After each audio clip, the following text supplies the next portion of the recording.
So earlier this week, Eskom threatened to cut electricity to 3 municipalities in the Free State until they settled their debt.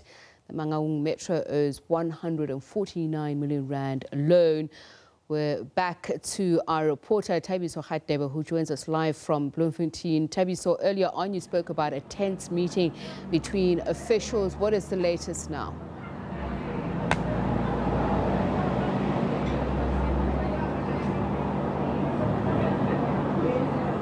Thabiso, are you with us?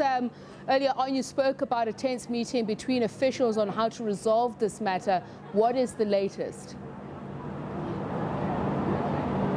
Thabiso, people are still unsure here about next week, the 4th of December. Remember the announcement that we talked about.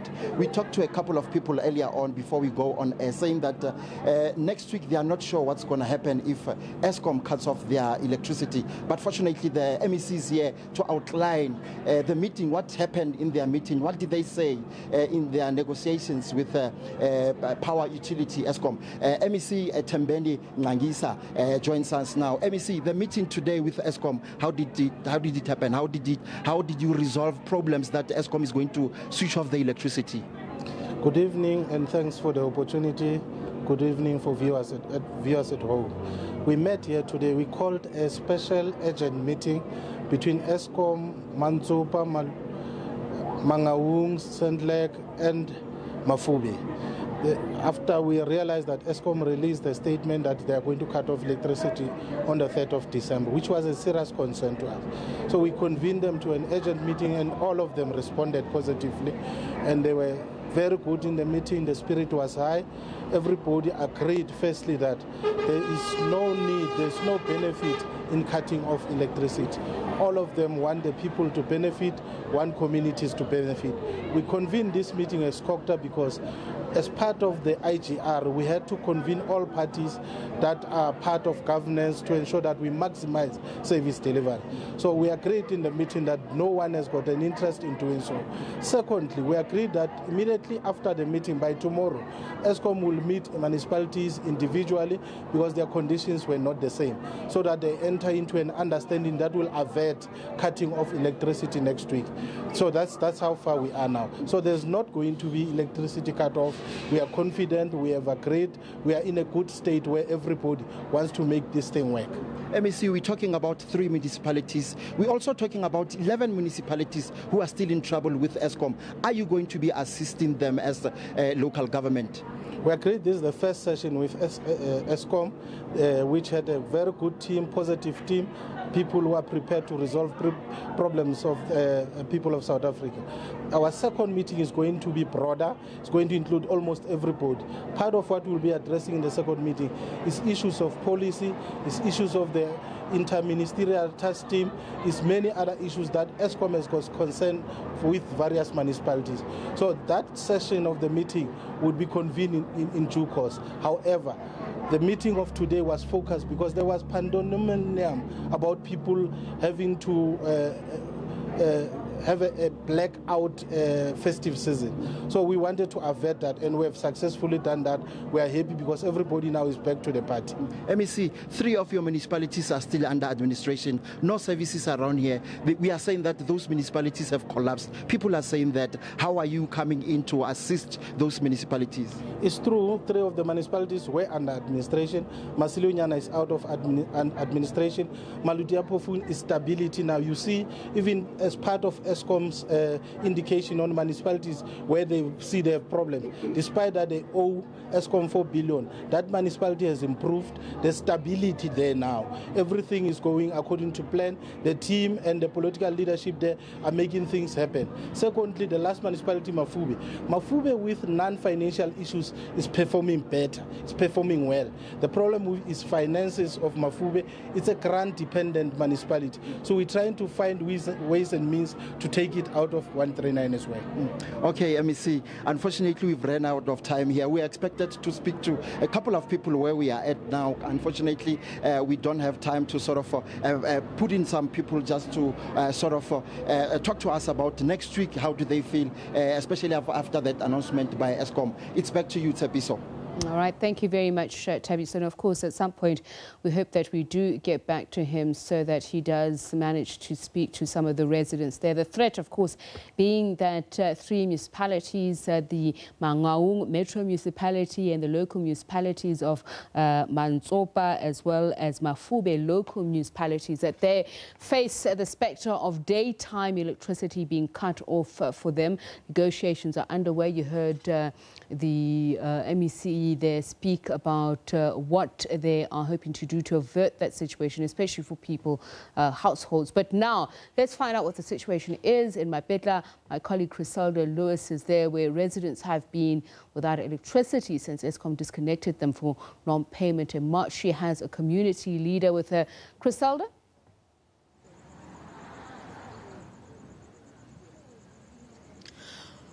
Well, a very good evening to you once again there, Tsepiso. And what you're seeing on the screen right now is where residents have illegally connected electricity for about 5 months now. They say they've been without power for the past 5 months. About over 100 homes that have been affected ever since Eskom had decided to disconnect over alleged non-payment. We've been chatting to quite a number of residents here. Let's chat to the community leader before we move on to some of the residents who stay here in the street. Valentino Mahlangu is one of the community leaders in this particular area. Valentino, thanks for your time indeed. So you've been without electricity for close to 5 months now. Is that correct? Yes, we have been without electricity for 5 months now. We are affected as a community. As a community leader, I'm one of the leaders who are representing the community in such to councillors, to also Eskom. So the community have been stressing a lot. They're even depressed. They ended up doing illegal connections just because of Eskom. Not to say they do this because they want to, but they have no choice because we have homes that experience funerals. They can't. Let's walk towards this direction. Yes. Yes. Continue. We have homes that are experiencing funerals. We have homes that have elderly people. We have homes that there are people who are working, going to school. They can't even bath, no iron.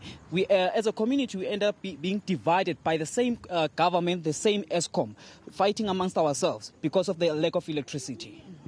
But they're saying that a majority of the Soweto residents don't want to pay. Is that what the issue is at hand? That's incorrect. Not to say the majority of the community don't want to pay. The community wants electricity fair and fairly. The community, number one, they are told they are owing hundreds of rands, thousands of rands. As a community, we once spoke as a community, they decided, yes, they want to pay a flat rate. Some of the community members, they are tired, they even gave up. They ended up agreeing on the prepaid. But now the excuse we have is, we are community members that are paying VAT and even tax. Where is that money coming from? The government is eating a lot of money. The government is also paying Eskom.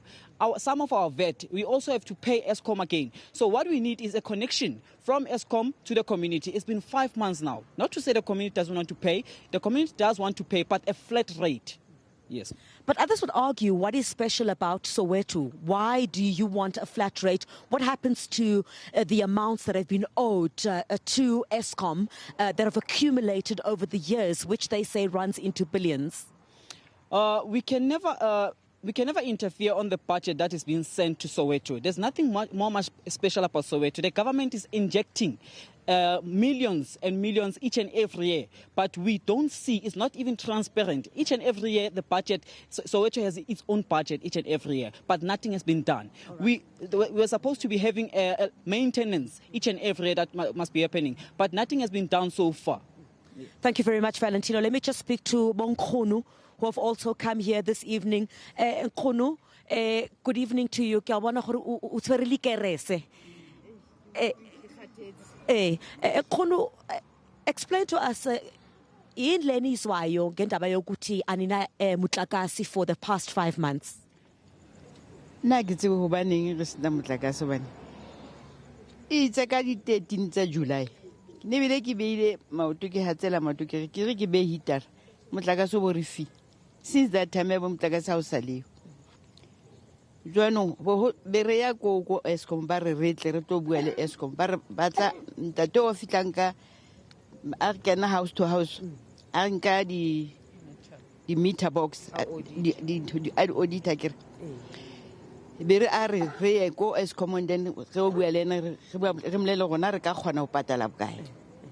Ne batlang hantle nkgono, just very quickly, we're running out of time. Ke batla electricity because ha sale re patala electricity a se re kene mo ka 1965 ba re kenyetsa electricity ra patala ne re patala ka receipt A1 ile rente le electricity jone ke magala after ka moga mona nako so thwe electricity one side metsi a one side ing one side jone no re batla go tseba fela gore rona re tla afford to patala 100 rand because the pensioners.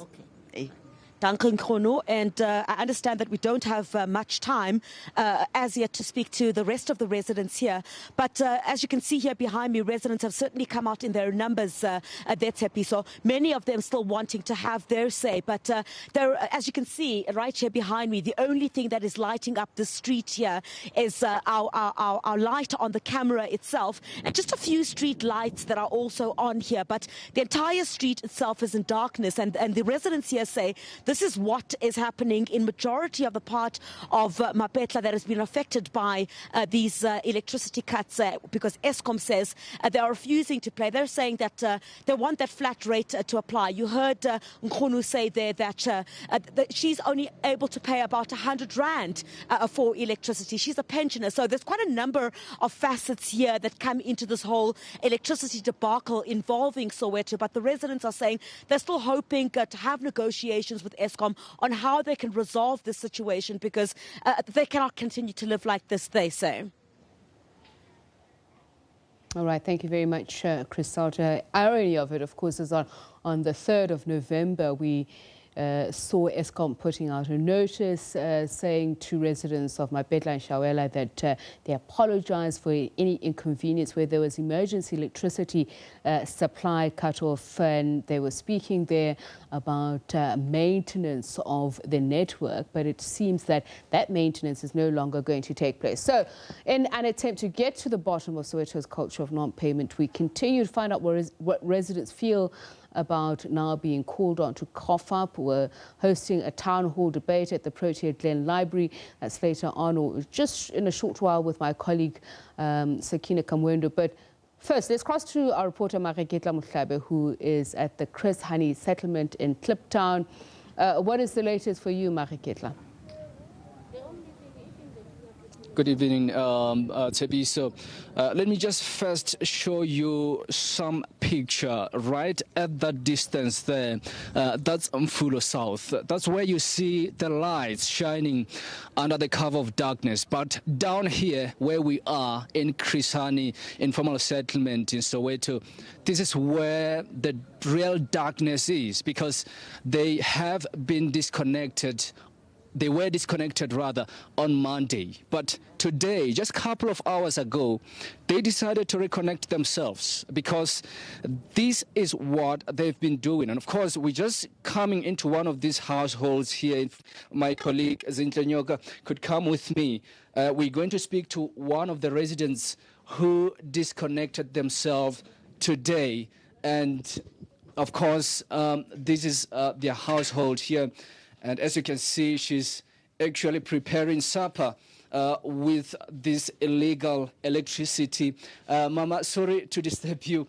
Just talk to us. Just talk to us a minute. Just confirm to us. So this is illegal electricity. This is illegal electricity. So we got a lot of problems here because we are connecting illegal. Our things are burning, TV and then iron or so forth. And then even when our children want to read, it's getting they are getting difficult to read because sometimes we use candle. So here our challenge is. We are crying for our land. They sold out our land, and we want our land here. They said they sold it to a white man. So they said, we don't know where are we going. So our main concern is that we are poor here. I got children who are reading. We are using candles all the times. My husband is employed. I'm not working also. We used to recycle bottles here. Yeah. So our life here in our community is very, very dangerous because here people are not working. Yeah. Here are a lot of crimes. So it's a challenging community because we face many things here. Even if they told us that there is the land we're gonna build houses on. So they didn't. They failed Okay. to. Let's talk about this, wires here, because I can see them. They are hanging from the wall. Yes. And, of course, children are here. You live with them in your house. Yeah. Don't you think this is dangerous for your children? I mean, we had stories of people being choked by electricity and losing their lives. Yes, it's very dangerous because sometimes if I'm not here, they have to, maybe this wire is burning. They have to fix it. So it's difficult for them to touch it. Even if I want to go somewhere to the funeral or attend something to the family members, I used to tell them that you must use this candle because it is not safe here. Okay. Yes. So Eskom saying that probably one of the ways to resolve this is to install prepaid meter electricity, meaning you're going to have to buy some units for you to be able to use the electricity. Do you agree with that? Yes, I agree with that. That we want legal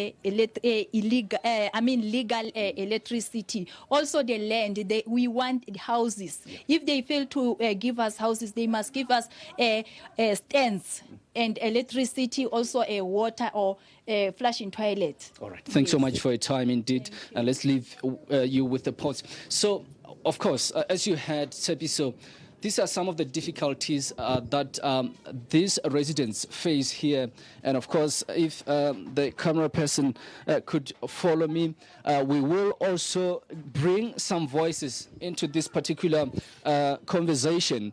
We know that many of those that are actually complicit in these illegal connections are the so-called Izinyokas. And of course, they did tell me earlier on that they are willing to speak to us. Some of the reasons they are actually citing is that they feel that they, of course, in as far as they are unemployed, they feel that they want to make some money out of it. But let's rather try and speak to them. They said that they don't want to appear on camera, but we will try to bring their voices on. Gentlemen, thanks so much for your time.